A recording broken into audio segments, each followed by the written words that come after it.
नमस्कार मित्रों, मैं प्राध्यापक डॉक्टर विजय कुमार मधुकर कुलकर्णी आज आपके सामने हिंदी साहित्य की एक कविता प्रस्तुत करने जा रहा हूं, जिस कविता का नाम है वीरों का कैसा हो बसंत।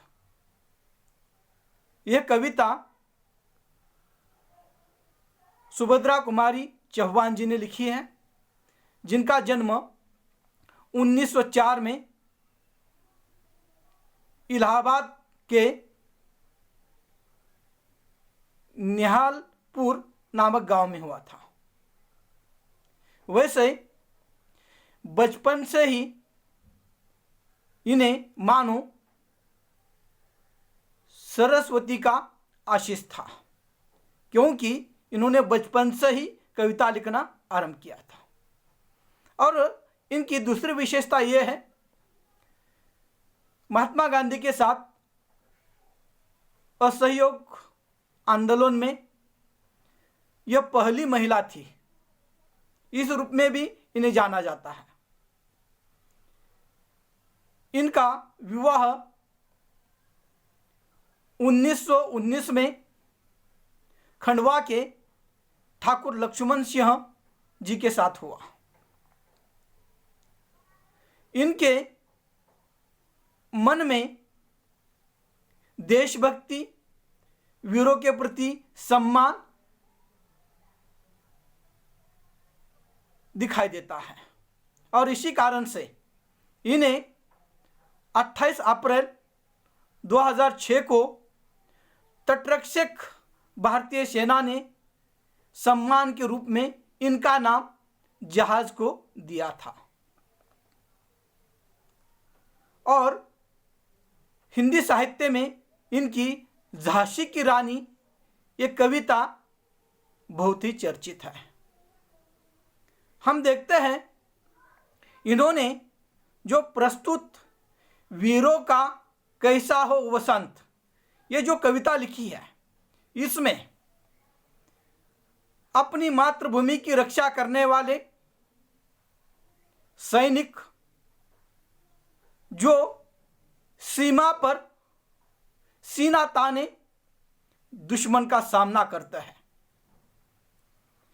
उनके जीवन में कभी दीपावली, होली इस तरह के कौन से भी त्यौहार नहीं होते, क्योंकि वह राष्ट्र की रक्षा के लिए, भूमि की रक्षा के लिए हमेशा वहां पर सचेत रहते हैं, मातृभूमि की रक्षा करते हैं, समाज की रक्षा करते हैं। और इसीलिए समाज में आम व्यक्ति खुशी से जीवन जी सकता है, रात में सुकून की नींद सो सकता है। इसका एकमात्र कारण है देश की सीमा पर अपने जीवन का त्याग करते हुए समाज की रक्षा के लिए हमेशा तैयार रहना। और इसी तरह के वीरों के सम्मान में लिखी गई कविता हम देखते हैं, जब कविता लिखी गई थी तब हमारा देश अभी आज़ाद नहीं हुआ था, अंग्रेज़ों का शासन था। और उसी काल में लिखी गई ये कविता में वहाँ पर राष्ट्र प्रेम तथा वीरों के प्रति सम्मान की भावना दिखाई देती है। और उस समय तत्कालीन स्थिति में वीरों को एक ऊर्जा देने के लिए यह कविता लिखी गई। ऊर्जा के साथ साथ उनकी मन की भावना भी इस कविता के माध्यम से प्रकट होती है। कविता में आरंभ में ही चारों तरफ पुकार हो रही है। हिमालय से पुकार हो रही है, चारों दिशाओं से पुकार हो रही है। गगन हो, धरती हो, पूर्व हो, पूरब या पश्चिम हो, चारों तरफ से एक पुकार हो रही है, वीरों का कैसा हो बसंत। जबकि देश की स्थिति ऐसी है, तेरे देश पराधीन है, और उस समय इन वीरों के जीवन में कोई भी त्योहार कुछ मायने नहीं रखता। और इसीलिए बड़े बड़े दिग्गज पूछ रहे हैं कि वीरों का वसंत कैसा हो। लेकिन मातृभूमि की रक्षा करना, राष्ट्र के प्रति अपनी भावना सदैव जागृत रखना, यह वीरों का दायित्व होता है। और अपनी भूमि की रक्षा के लिए वह अपना सारा जीवन अर्पित करता है। और ऐसे वीरों के जीवन में यह वसंत कहां से आएगा? जबकि दूसरी तरफ हम देखते हैं चारों तरफ हरियाली है, वहां पर लोग खुशी से गीत गा रहे हैं, फसलें वहां पर हरी है, सरसों के फसलें वहां पर हरे हैं, और वहां पर धरती मानो एक दुल्हन का रूप लेकर वहां पर दिखाई देती है। भौरे मंडरा रहे हैं, फूलों में जो मधु होता है उसका आस्वाद ले रहे हैं। तितलियां वहां पर विहार कर रही है,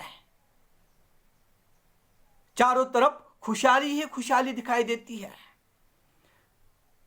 इतना ही नहीं तो कोकिल गा रही है, लेकिन एक तरफ कोकिल गा रही है, लेकिन उधर युद्ध के मैदान में नगाड़े बज रहे हैं। और इसलिए इन वीरों को इस वसंत से कुछ लेना देना नहीं है, क्योंकि उतना उनका जो दायित्व है, जो युद्ध के मैदान में जाने के बाद क्या होगा पता नहीं, वहां पर वीर गति प्राप्त होगी या शत्रु को परास्त करेंगे। और ऐसी स्थिति में चाहे कोकिल गा रही है, लेकिन वीरों का वसंत अलग है। वीरों का वसंत कैसा हो सकता है? अलग है, क्योंकि सब तो चारों तरफ खुशहाली है, लोग वहां पर धूली होली जिसे कहते हैं होली खेल रहे हैं, एक दूसरे के गले मिल रहे हैं। लेकिन वहां पर जो देश का सिपाही है वह अपने कर्तव्य पथ पर है। लोग गले मिल रहे हैं, होली खेल रहे हैं, एक दूसरे के साथ हाथ में हाथ डालकर घूम रहे हैं। किसी के आंखों में प्रेम का रूप है, किसी के हाथ में कटियार है, किसी के हाथ में धनुष्य है। और इस तरह से लोग तो जीवन जी रहे हैं, लेकिन इन वीरों का बसंत यह अलग है, उनके जीवन में खुशहाली नहीं है। और इसीलिए तत्कालीन स्थिति में कवित्री ने वीरों की वह स्थिति तथा राष्ट्र जब पराधीन था उस समय इस वीरों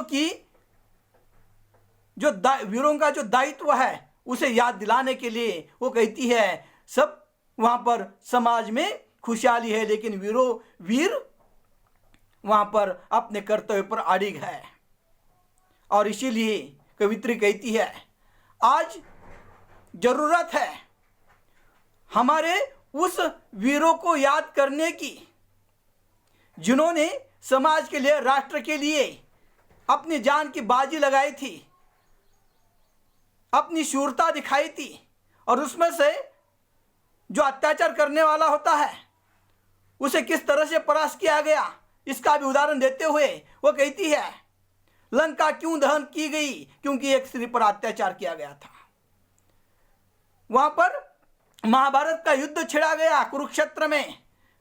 उस युद्ध में गुरु के सामने शिष्य, भाई के सामने भाई, सारे युद्ध के नियम तोड़े गए और वहां पर न जाने कितने वीरों ने अपना बलिदान दिया, अपना साहस दिखाया। यह वह भूमि है। और इतना ही नहीं, हम देखते हैं छत्रपति शिवाजी महाराज, इन्होंने सिंहगढ़ पर जो संग्राम किया था, हल्दी घाटी के युद्ध में महाराणा प्रताप, जिनकी शमशेर के आगे जो दुश्मन थे घबराकर भाग जाया करते थे। तानाजी मालुसरे, इन्होंने भी अपनी वीरता के बलबूते पर शत्रु को परास्त किया था। उन सारे वीरों को आज याद करने की आवश्यकता है और इसीलिए कवित्री कहती है, हमें वह हमारा अतीत याद करना है। जिस भूमि में इतने सारे वीर होकर गए हैं, उन्हीं के हम संतान हैं और इसलिए अब जागृत होना है, दुश्मन को परास्त करना है। कवित्री कहती है, पहले जो कवि थे, भूषण वगैरह कवि थे, वह राजा के दरबार में वहां पर राजा को वीरता की याद दिलाने के लिए अलग अलग साहित्य के माध्यम से, कविता के माध्यम से उस राजा की वहां पर वीरता जागृत करते थे। सैनिकों के अंदर उनके बुद्धदंडों में ताकत लाने की शक्ति इस साहित्य में थी, लेकिन आज वह कवि बचे नहीं हैं। आज तो इस अंग्रेज सरकार ने वहां पर साहित्य पर पाबंदी लगा दी है। आपको खुलकर देश के बारे में, राष्ट्र के बारे में लिख नहीं पाता और तब वीरों का वसन कैसा है यह किस तरह से समझ आएगा। और इस तरह से कवित्री ने अपने कविता के माध्यम से राष्ट्रभक्ति तथा वीरों के प्रति इनके मन में जो सम्मान था, यह भावना इस कविता के माध्यम से प्रस्तुत की गई है।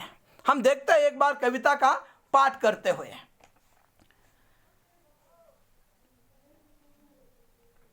वीरों का कैसा हो बसंत, आ रही हिमालय से पुकार, है उदती गरजता बार बार, है उदती गरजता बार बार, प्राची पश्चिम भू नभ अपार। सब पूछ रहे हैं दिग्दिगंत, वीरों का कैसा हो बसंत। फूली सरसों ने दिया रंग, मधु लेकर आ पहुंचा अनंग, वधु वसुधा पुलकित अंग अंग। है वीर देश में किंतु कंत, वीरों का कैसा हो वसंत। भर रही कोकिला इधर तान, मारू बाजे पर उधर गान। है रंग और रंग का विधान, मिलने को आए हैं आदि अंत, वीरों का कैसा हो वसंत। गलबाहे हो या हो कृपान, चल चितवन हो या धनुष्य बाण, हो रस विलास या दलित त्राण। अब यही समस्या है दुरंत, वीरों का कैसा हो वसंत। कह दे अतीत अब मौन त्याग, लंके तुझसे क्या क्यों लगी आग। ये कुरुक्षेत्र अब जाग जाग, चलता अपने अनुभव अनंत, वीरों का कैसा हो वसंत। हल्दी घाटी के शिलाखंड, ये दुर्ग सिंहगढ़ के प्रचंड, राणा ताना का कर घमंड। दो जगह आज मृत्यु ज्वलंत, वीरों का कैसा हो वसंत। भूषण आत्वा कवि चंद नहीं, बिजली भर दे वो छंद नहीं। है कलम बंदी सो छंद नहीं, फिर हमें बताए कौन हंत, वीरों का कैसा हो वसंत। इस तरह से इस कविता के माध्यम से वीरों में एक साहस भरने का, उनके सम्मान में लिखी गई ये कविता। इस कविता के माध्यम से राष्ट्र प्रेम तथा वीरों का सम्मान की भावना हमारे सामने प्रस्तुत होती है। वंदे मातरम। जय हिंद।